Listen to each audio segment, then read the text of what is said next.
Today we are going to discuss about types of radius. First one is atomic radius.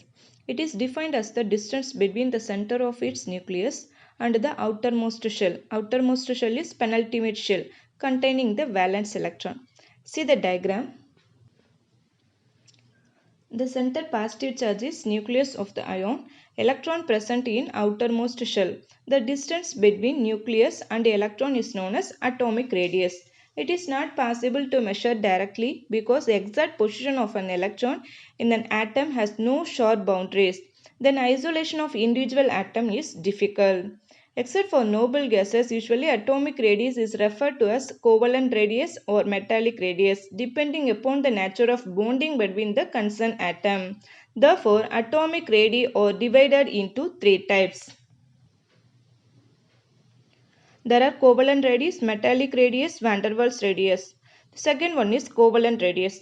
Covalent radius is defined as the one half of the internuclear distance between two identical atoms linked together by a single covalent bond.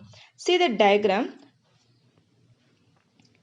157 picometer is the covalent radius. Covalent radius is equal to half into bond length.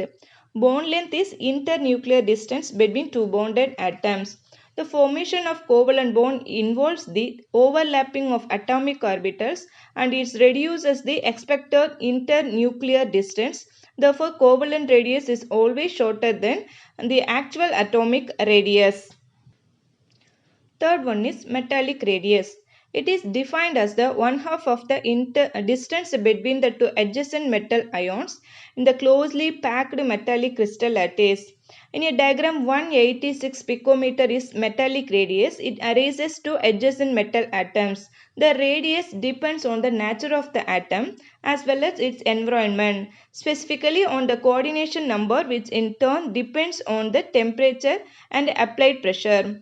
The fourth one is van der Waals radius.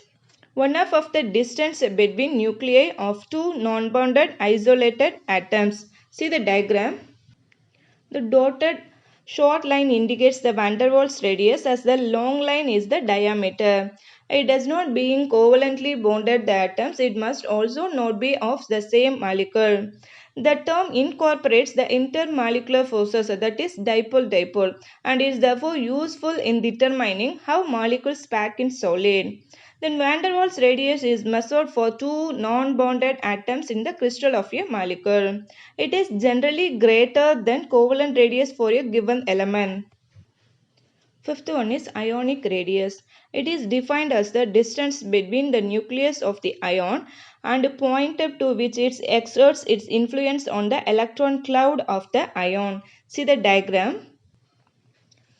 Small one is cation.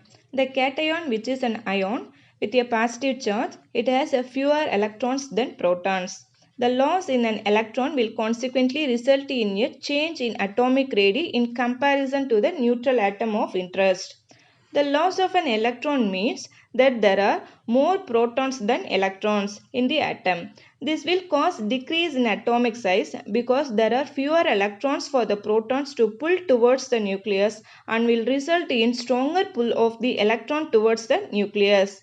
It will also decrease because there are now less electrons in the outer shell, which will decrease in the radius size.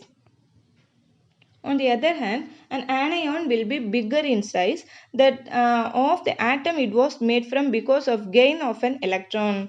The gain of an electron adds more electron to the outermost shell, which increase the radius because there are more electrons further away from the nucleus and there are more electrons to pull towards the nucleus. So the pull becomes slightly weaker of the neutral atom and causes an increase in atomic radius.